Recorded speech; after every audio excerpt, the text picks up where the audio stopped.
안녕하세요. 새내건축의 정윤섭 소장입니다. 네, 이번 시간에는 지난 시간에 이어서 신축으로 건물주 되기 위해 알아야 될 것들에 대해서 정리해 보겠습니다. 지난 시간에는 땅 고르는 방법을 좀 보셨죠? 그럼 이제 건물을 지어야겠죠? 그러면 이제 건축의 전체 과정이 어떻게 되는지에 대해서 먼저 한번 짚고 넘어가 보도록 하겠습니다.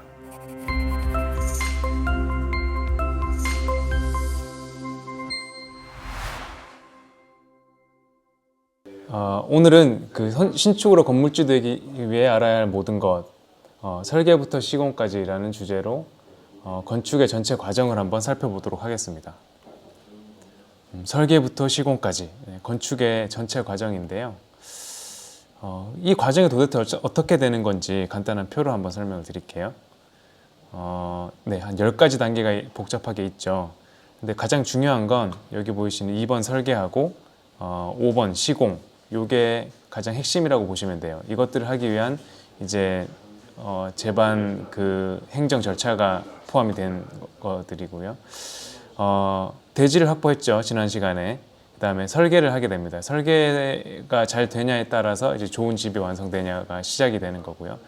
설계가 완성이 되면 그 설계 도면을 가지고 이제 허가를 넣게 됩니다. 관청에다가. 그 다음에 허가가 완료가 되면 이제 착공을 할 수가 있는 거죠. 그럼 시공사 선정을 하고 착공을 하게 되고요. 그 다음에 이제 시공이 본격적으로 들어가게 됩니다.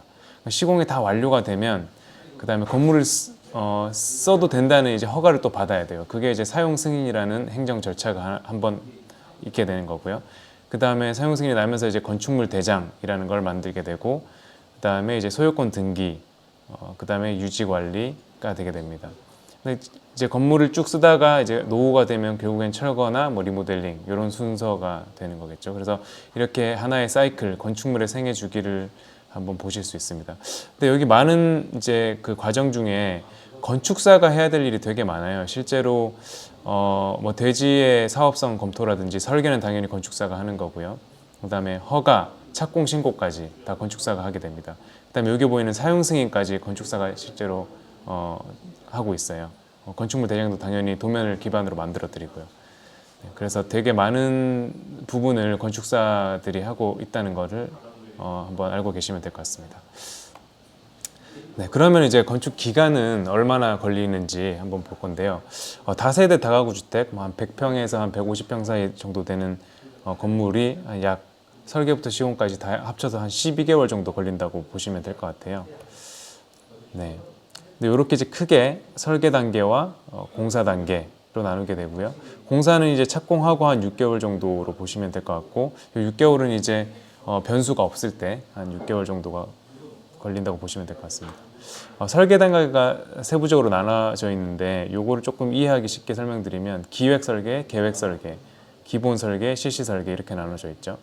기획 설계는 사업성 검토예요. 그래서 이 땅에 최대 이제 용적률이 얼마인지, 뭐 세대가 몇 세대 나오는지, 이 사업을 해도 되는지 그런 좀 방향성을 판단하는 단계가 기획 설계, 한 간단하게 2주 정도가 진행되게 되고요. 그 다음에 제일 중요한 이제 계획 설계죠.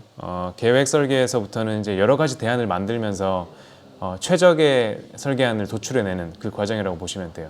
거기에는 이제 법규 검토, 뭐 대안을 여러 가지 검토를 하고, 그 다음에 건축주의 요구사항을 모두 반영을 하고 회의를 여러 번 거쳐서 최적의 안을 도출해냅니다. 한 5, 6주 정도 걸리고요. 그 다음에 최종안이 결정이 되면 이제 기본 설계가 들어가는데 이게 인허가 준비가 가장 크다고 보시면 돼요. 그래서 최종 결정안을 가지고 구청에 들어갈 인허가 도서를 꾸리게 됩니다. 네, 2, 3주 정도 걸리고요. 그 다음에 인허가 접수를 해놓고 실시 설계를 하게 되는데 이때는 시공성 검토나 시공사 선정을 하게 됩니다. 그래서 시공사가 선정이 되고 이제 착공을 할 수 있게 되는 거겠죠.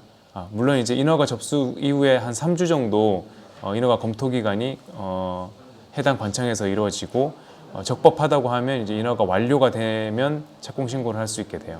실시 설계 단계에서 인허가 접수를 하고 이제 시공성 검토를 하고 시공사 선정을 하게 되는데요.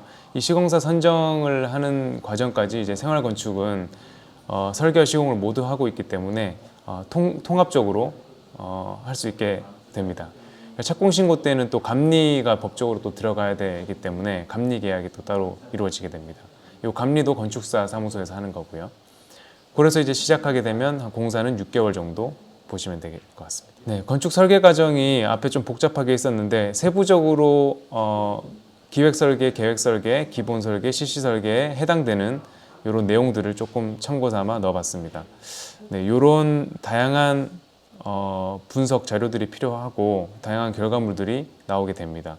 보시면은 뭐 구조 설계, 토목 설계, 기계 설계, 소방, 전기, 조경 이런 것까지 다 포함이 된다고 보시면 돼요. 이런 것들을 다 하는 과정에서 이제 설계 비용이 책정이 되게 되는 거겠죠. 자, 그러면 이제 설계비가 얼마인지 좀 궁금하실 텐데요. 설계비를 산정하는 방식이 여러분들도 쉽게 찾아보실 수가 있게 되어 있어요. 그러니까 저희는 가장 쉬운 데가 이제 서울특별시 건축사회라고 검색하시면 나오는 이제 요 홈페이지예요. 여기 보시면 이쪽 오른쪽 중간 정도에 설계 감리 업무 대가 산출 참고 활용 이렇게 되어 있죠. 요걸 클릭하시면 요 페이지로 넘어갑니다. 그래서 요 페이지에 용역명 뭐 이런 것들 좀 쓰시고 안 쓰셔도 되고요. 쓰시고 일단 저희는 요 체크하시는 게 아마 좀 복잡하실 거예요. 근데 지금 제가 알려드리는 방식대로 그냥 따라 하시면 될 것 같아요. 이게 뭐 절대적인 수치는 아니고 참고 삼아 계략적으로 산정해 보는 거기 때문에 그냥 일단은 따라서 넣으시면 됩니다. 일단은 평단가 요걸 체크하시면 될 것 같아요. 그 다음에 종별이라는 거는 건축물의 복잡도인데 일단 조금 디자인된 건물이라 하면 뭐 제2종 정도 하시면 될 것 같아요. 그 다음에 도서의 양은 실시설계 도서가 얼마나 자세하게 나오냐인데 아무래도 중급 정도면 시공할 수 있겠죠. 그 다음에 면적 단위는 아무래도 저희 건축 사무소에서는 다 제곱미터를 쓰긴 하지만 여러분들은 평이 더 쉬우시니까 평으로 체크를 해주시면 되고요. 그래서 평당 공사비라고 했을 때 아마 대략적으로 뭐 검색을 해보시거나 들으시거나 했을 때 여러 금액이 있을 텐데 저희가 해본 이제 통계치로는 한 600만 원 정도 넣으면 그래도 좀 좋은 집, 좋은 공간이 나온다고 보시면 될 것 같아요. 그래서 그 다음에 공사 면적은 내가 대략 몇 평 정도 짓고 싶다라는 그 평수를 좀 넣으시면 될 것 같아요. 그래서 100평 기준으로 일단 대략 넣어볼게요. 그러면 이제 공사비가 한 6억 정도 나오는 거예요. 평당 공사비가 평당 600만 원이었으니까 100평쯤이 6억이겠죠. 그 다음에 여기 견적서 보기를 딱 클릭하시면 이렇게 이제 그 산출 결과가 나오게 됩니다. 설계 대가가 3,500만 원 상당 나오고 감리 대가가 한 800만 원 정도 나오게 되죠.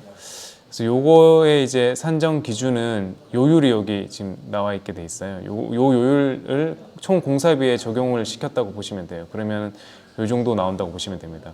조금 비싸게 이제 다가오실 수도 있는데 이게 어쨌든 우리나라 그 건축사 협회에서 제공하는 기본적인 요율 단가라고 보시면 돼요. 요걸 기준으로 이제 얘기를 하시면 됩니다. 그러면 사실 요게 설계 감리 대가인 거고 밑에 기획 업무 대가라는 거 이제 별도로 내가 좀 더 많은 사업성 검토나 많은 땅을 검토해 보고 싶다 했을 때 요런 이제 대가를 기준으로 계약을 하시면 될 것 같고요. 그 다음에 위에서 나온 설계 대가를 이렇게 나눠서 받는 이제 경우가 있죠. 그래서 계획 설계 때 얼마, 중간 설계 때 얼마, 실시 설계 때 얼마 이렇게 이제 퍼센테이지로 나눠서 받게 됩니다. 네. 요거 근데 요 퍼센트는 이제 계약하시는 조건에 따라 달라질 수는 있을 것 같아요. 네. 근데 통상적으로는 이렇게 한다고 알고 계시면 됩니다. 자, 설계비를 봤으니까 이제 공사비를 좀 볼 텐데요. 요 공사비가 앞에서도 아까 평당 제가 600만 원 정도 말씀드렸는데 요건 조금 이제 고급 재료를 쓴다고 봤을 때 기준인 거고 한국감정원 기준으로 통계치가 2019년도에 나온 게 있어요. 이렇게 보시면 지금 요 왼쪽이 제곱미터당 공사비고 제가 오른쪽에는 평당 좀 이해하기 쉬우시라고 평당 단가를 이렇게 집어넣어 놨습니다. 다가구 주택 보시면 제일 위에 평당 단가가 한 498만 원 정도 되죠. 거의 500만 원을 육박합니다. 저희는 이제 아까 600만 원을 잡았었죠. 그건 이제 고급재를 조금 쓴다고 봤을 때 한 거고, 요 다가구 주택 같은 경우는 거의 임대용이기 때문에 요 그렇게 비싼 재료를 쓰지 않고 거의 아마 제일 낮은 급의 재료들을 썼을 때 기준으로 보시면 돼요. 아파트가 있고요, 연립주택, 뭐 다세주택 이런 게 있죠. 예. 요 기준은 어쨌든 그 한국감정원 기준은 임대용 주택이라고 보시면 될 것 같아요. 근데 아파트가 다가구 주택보다 단가가 내려가는 이유는 아무래도 규모의 경제가 있기 때문에 단가가 좀 내려간다고 보시면 될 것 같습니다. 뭐 오피스텔, 다중주택 뭐 이런 것들도 있죠. 근린생활시설은 기본적으로 400만 원 초반대인데 왜 이렇게 낮냐 하면 근생은 아시겠지만 임대용 근생은 사실 뭐 인테리어를 따로 하지는 않아요. 그래서 기본적으로 외장, 골조, 뭐 창호 거기까지만 붙는다고 보시면 될 것 같습니다. 설비까지. 네. 창고와 공장은 이제 좀 넘어가고요. 네. 근데 요거를 기준으로 또 쉽게 산정을 해 볼 수 있는 그 자료가 그 아까 똑같아요. 서울특별시 건축사회에 들어가시면 요 자료가 나오게 돼요. 그 아까 보셨던 그 탭에서 메인 화면에 있거든요. 거기에서 들어가시면 기본적으로 내가 다가구 주택인지 근생인지 체크하시면 되고요. 그럼 밑에 이제 이렇게 두 가지 탭이 떠요. 다가구 주택, 아까 그 한국감정원 기준 가격이 뜨죠. 다가구 주택이 몇 평인지, 여기는 지금 제곱미터로밖에 산정이 안 되는데 몇 제곱미터인지, 그 다음에 근생은 몇 제곱미터인지 이렇게 넣기만 하면 총 공사비가 이렇게 산정이 되게 됩니다. 이것도 참고로 아시면 도움이 될 것 같아요. 네, 그리고 이제 공사비까지 봤는데 이 외에 이제 추가로 드는 비용이 있을 거예요. 아마 이 부분을 많이 좀 빠뜨리시는 분들이 많은데 감리비, 뭐 철거 감리비, 세금 뭐 이렇게 크게 세 가지로 보실 수 있는데 감리비는 앞에서도 보셨죠? 총 공사비의 1.39% 정도 돼요. 그다음에 철거 감리비라는 게 이게 올해 5월 달부터 새로 시행이 된 건데 기존에 건축물이 있는 거를 이제 철거를 하기 위해서 무조건 그 관청에 허가를 내야 되고 그때는 이제 철거 감리를 무조건 세우게 돼 있어요. 근데 그 철거 감리가 법적으로 책임을 지기 위해서 이제 이런 감리비를 제공을 하게 되는데 통상적으로 이제 철거 공사비의 한 5에서 10% 정도에서 보고 있습니다. 그래서 보통 이제 한 다가구 주택 지으신다는 도시 지역에서 그 정도 이제 철거비가 한 2천만 원에서 3천만 원 정도 나오거든요. 그러면은 철거 감리비도 한 200에서 300만 원 정도 나올 수 있는 거죠.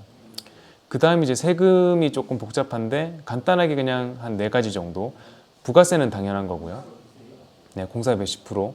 근데 이것도 이제 조금 팁인데 국민주택 규모라고 하죠. 전용 면적 기준으로 85제곱미터 이하의 주택은 부가세가 면제돼요. 이건 조세특례법에 이제 해당이 되고요. 그래서 10%도 안 내실 수도 있습니다. 전용 면적이 85제곱미터 이하인 주택을 공급할 때는 그럽니다. 그러니까 여기서 이제 전용 84제곱미터 이하의 주택이라고 했을 때 다가구 주택이 만약에 네 채가 있는데 그 네 채가 한 채씩 다 84제곱미터 이하다. 84제곱미터 이하가 네 채다. 이랬을 때도 해당이 돼요. 전체 합계가 아니라 당해 각 세대마다의 면적을 따져주는 거기 때문에 그렇게 됩니다. 참고하시면 되게 도움이 될 것 같고요. 그 다음에 취득세는 이제 그 지방세법 기준으로 보게 되는데 취득가액의 2.8% 정도. 취득가액은 이제 쉽게 얘기해서 공사금액, 총 공사금액이라고 보시면 될 것 같아요. 근데 요거는 이제 그 지자체마다 조금씩 이제 감면을 해주기도 하고 조금씩 그 법이 다르기 때문에 좀 변동이 있을 수 있습니다. 그다음에 농어촌 특별세 취득가액의 0.2%, 그다음에 지방교육세 취득가액의 0.16%라고 보시면 됩니다. 네, 지금까지 설계부터 시공까지 건축의 전 과정이 어떻게 이루어지는지 한번 보셨는데요. 좀 더 궁금한 것들이 있으시면 댓글로 달아주시면 답변을 어느 정도 드리겠습니다. 도움이 되셨다면 구독과 좋아요 부탁드립니다.